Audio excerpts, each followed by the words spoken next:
Ayun, good morning po sa lahat mga katrops. Panibagong araw, panibagong vlog na naman tayo. Ngayong araw nga po titingin tayo ng buho. Kasi kulang pa yung buho na nandun sa bukid. Bali, ang kulang pa natin is 230.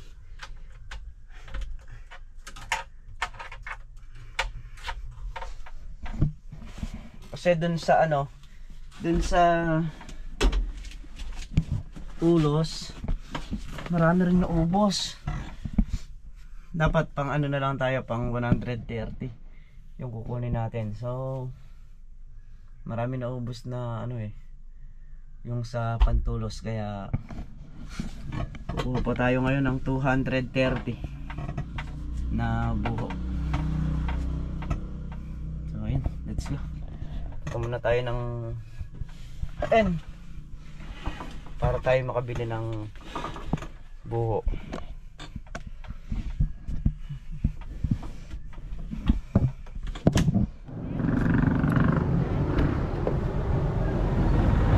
Yung ano na lang kulang ko, 230. So ayun, eto na tayo sa may pinagkukuhanan natin ng bukaw.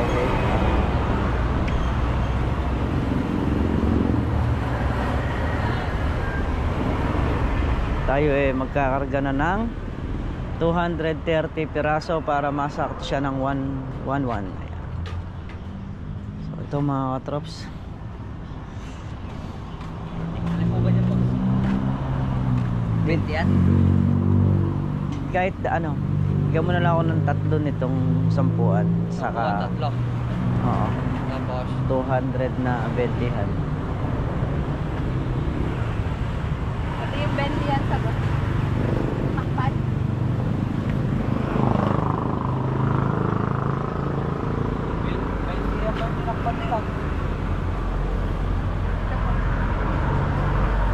Ito ba? Ilan ba to? Ito pa po, natakpan ko yun.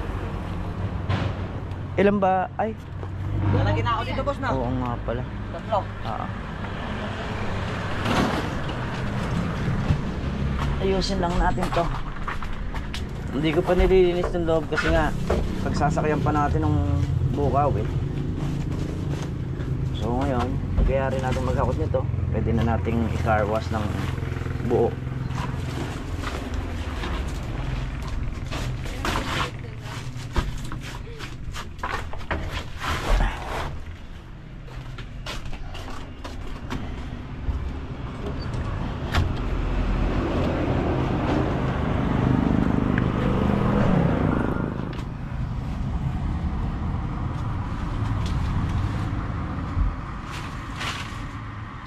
Natakpan yung 20 mo, kaya ililis mo.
bentihan.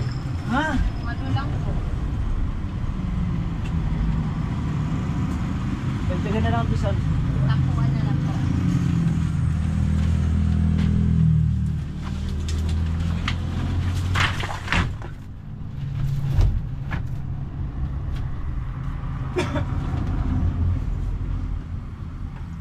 Iba kasi yung price ng 10 mataas.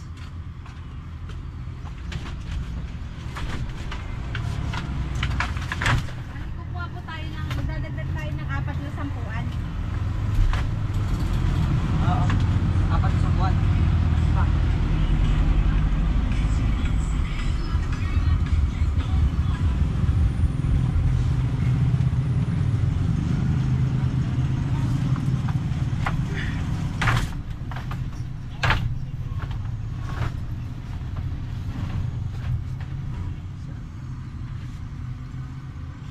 Sakto lang yung buho. Sakto lang yata ano? Sakto lang yata makukuha 230. Kukuha po ng 2 10-an. Sumobra pa.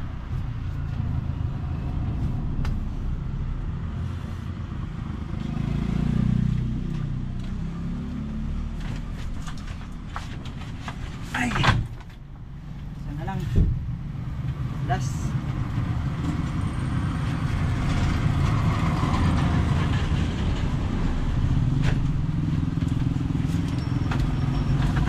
Oh.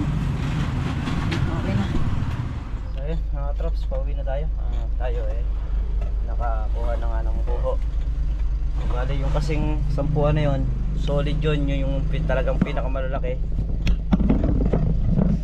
na pwedeng gawing pang serga.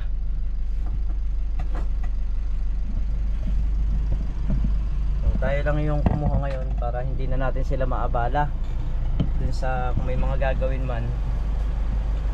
Kaya hindi ko na rin sinama si paring Carlo dahil konti lang din, saka para mapagpatuloy na yung pag-aalambre dun sa bukid. Dun din tayo didiretso ngayon mga katraps. So let's go.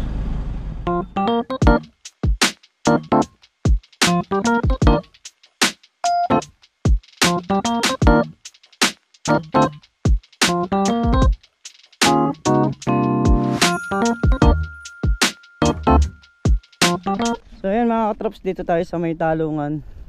Mapapansin nyo, hindi natin makita yung talong dahil maraming damo. So ang totoo niyan, talagang hindi ko pa inilalabas sa damo kasi nga para yung mga maninira, yung damo yung titirahin nila. Ito kagaya nito, ito yung mga damo, ito yung talong niyan. So pag ginras cutter ko yan, lahat yan titira sa talong, no? Kaya ito hindi ko pa hinaharap na grass cutterin. Ayan. Yan na, ganyan na yung talong na maganda na yung dahon. Limang dahon na siya. Pero ilalabas ko yan. Baka bukas kaya natin mag alambre sa taas nito. Ilalabas ko na itong talong.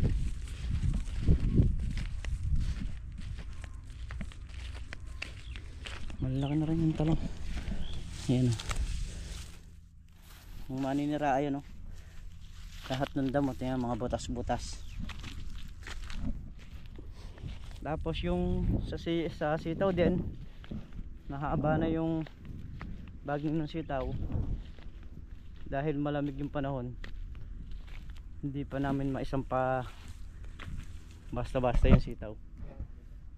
Pero pag nag-grass cutter na ako rito, sasampan na nila yon, yun naman yung titrying grass cutterin. At dito may nakapasingit tayong kalabasa pang ulam-ulam. Ayan o. Kulang ko lang dito, bawang sibuyas. Bawang sibuyas. Magtatanim tayo sa tindahan. Mayroon ng buo. Pagkakal pa yun, labang bunga. Ito, ngayon lang alambrehan. Oo. Paborega na. Kulang pa ba yung tulis mo rito? Yung pambaon.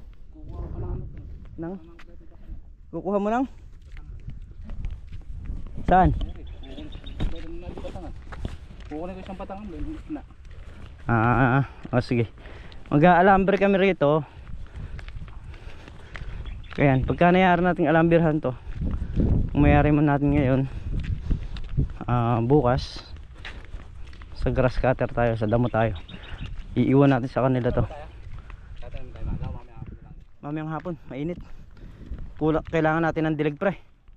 Kailangan natin ng dilig. Oo, yung spray nga. Kailangan ng dilig niya, no?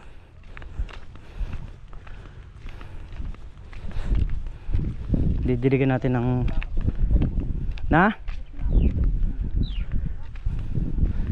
hindi talagang kailangan ng dilig para mabasa. Yun lang naman mismong pinagtaniman ng mga katraps. So yung mga katraps, dahil nga matindi ang sikat ng araw, so kailangan nating diligan ng mano-mano to. Dahil yung atay niya kasalukuyang lumalabas. So pagka hindi natin nadiligan to, posibilidad na hindi siya magtuloy ng pagtubo. Kaya talagang kailangan natin diligan. Kailangan natin tulungan yung halaman para makalusot.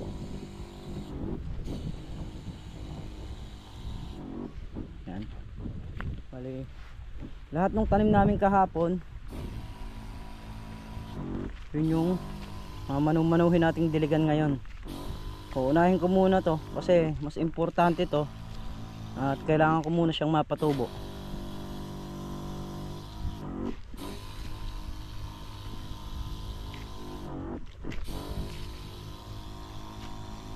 Pagka nakatubo na siya at nakalabas na dyan, okay na. Pwede na nating patubigan ng diretso. Pero sa ngayon hindi pa pwede yan kasi nga pag dinaanan ng tubig yan, lulutang pa yung kanyang mga buto.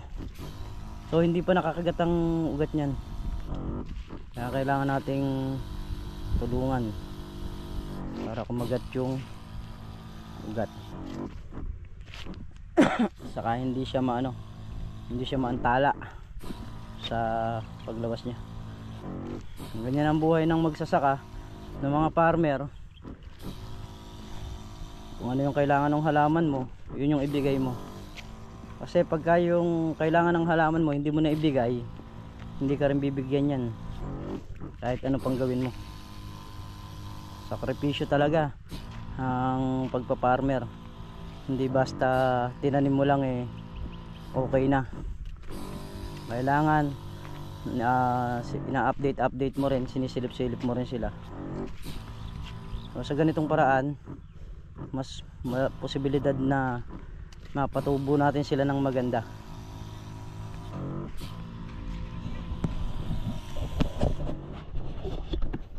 Ayan, i-check ni paring Carlo yan. Nasa 90% na yan. Wala. Dun sa dating nung 2% pa lang. ko naman. Oh, Alagoda. Kung naman, ito mula, gusto. Ano? Yung huling, pagka talaga ito expert yung bine, magandang patubuhin. Pagka expert, hindi ito patubuhin. Pakunti na lang ito Maganda. Oh. Kaya nga nasa 90% na yung tubo ng ampalaya.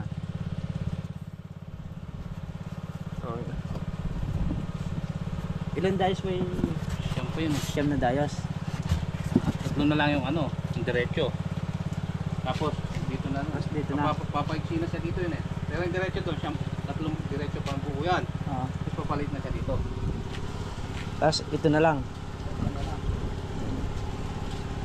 Papasok nga dito yung 5. So baka hindi lang. Pagka nagkataon, kung magkukulang man, so titingin tayo ng binhi pa. Kung mga abutin siya ng 6. Pero yan, sa pagitan niya, 3 lang ng 3 yung tanim niyan. So mga katraps, bala ang isang karga natin, nakakadalawang dayos lang tayo.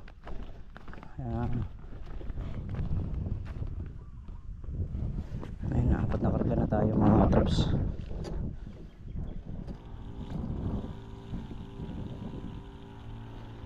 Tiyaga talaga, kailangan tiyagain para tumubo.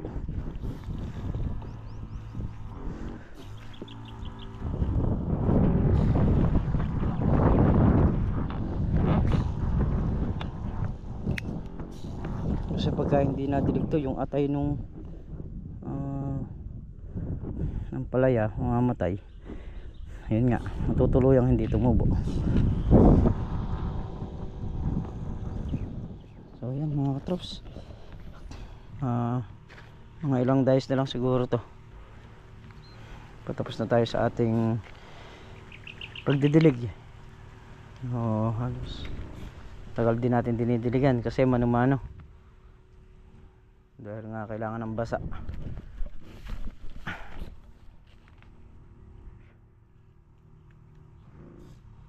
Kaya rin natin dito, habang nakapahinga tayo, gagawin ko yung isang grass cutter para magamit natin.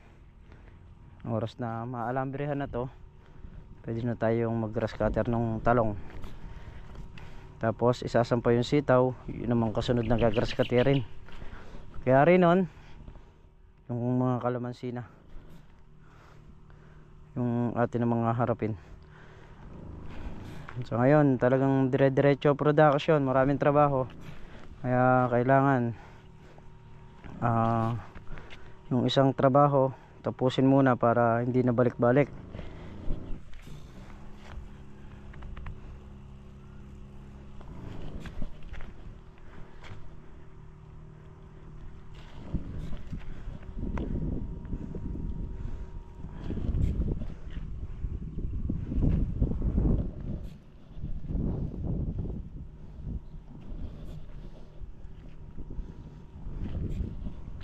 Mga ilan na lang naman to.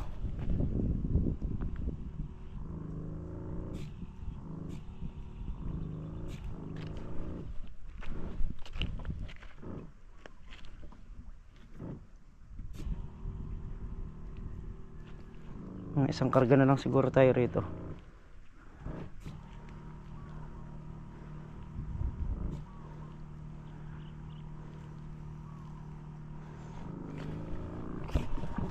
Kaya naubos yung karga na to, isa pa, isa o dalawa, mga ganun. Mayayari na tayo rito. So yan mga katrops, tayo nakayari na rin sa pagdidilig. Bali ito yung gamit natin ngayon. Di makina kasi nalobat yung nalobat yung isa na yung decharge gamit natin. So mamaya padadal natin kay paring Carlo yan para ma-charge. At bukas sigurado magdidilig ulit nung itatanim namin mamaya kaya papacharge natin. So yun nga pala mga katrops, ito na yung isa. Nalagay na natin yung sate sa loob. So yung isa pa, dalawa na yung nakitang satian. So meron pang isa ang alam ko dyan na galing kay Kuya Boy, ilalagay ko na rin para dalawa yung gumana na grass cutter natin at makakapagtulong, no? Ayan.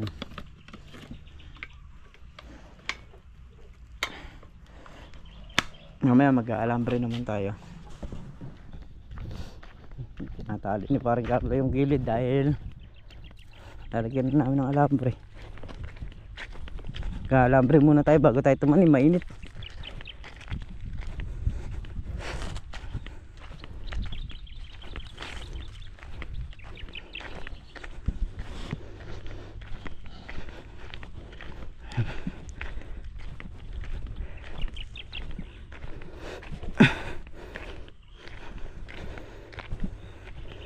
Dito tayo sa dulo, mag-uumpisa.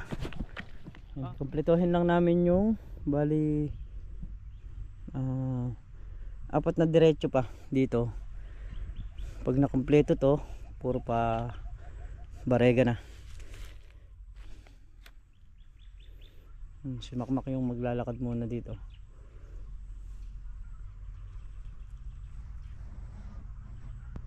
Dahil si Meltong Vlog nagbabaw ng tulos na ano pa yun, 54 tulos. doon sa sa may malapit sa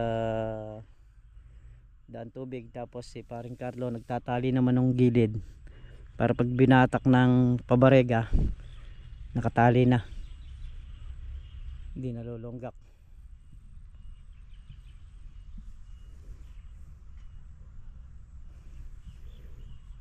Mamaya naman mga bandang siguro alas 5 yung mga tumubong buto tatanim naman natin.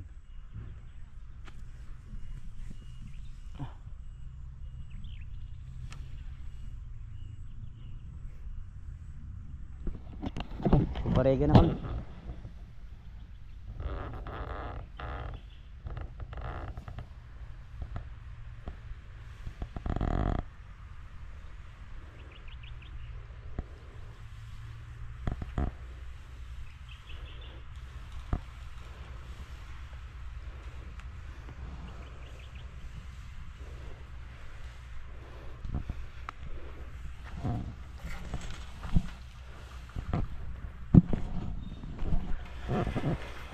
Tingnan natin kung paano mag-lock si Makmak.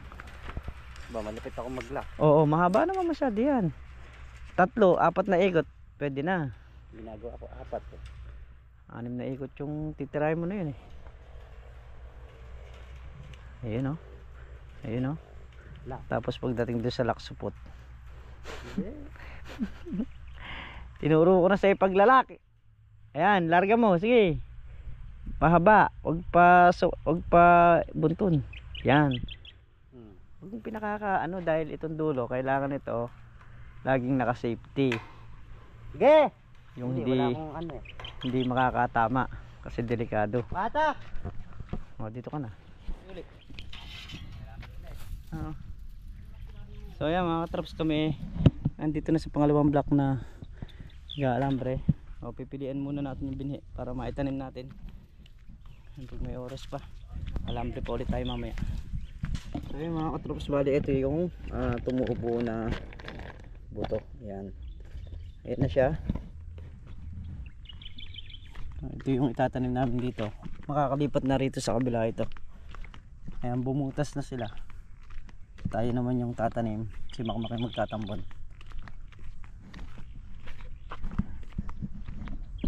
6, 8, 9. Ngayon nakasyam na dayos dito. Nakasyam din doon sa kabila. Ito na lang, walang tanim. Saka itong papunta rito na yan. Bali, yung ating binhiron, may gitsan lata pa. Magkakasya na rito. Magkakasya na isang lata na yun dito na, pre. Kukulangin yun mga 3 puno siguro. Ha? 1 piraso lang. Ako, duda ako 3 puno. Ilan sa ako yun? Dalawa. So yun mga katrops, mag-aalas 6 ng hapon. Pauwi na kami mga katrops para mapahinga rin bukas. Itutuloy namin yung pag-aalambre. Halos nasa kalahatian na kami nung pag-aalambre. At yung tanim, yun na lang pinakabungad, saka mga pang isang lata siguro yung aming itatanim pa.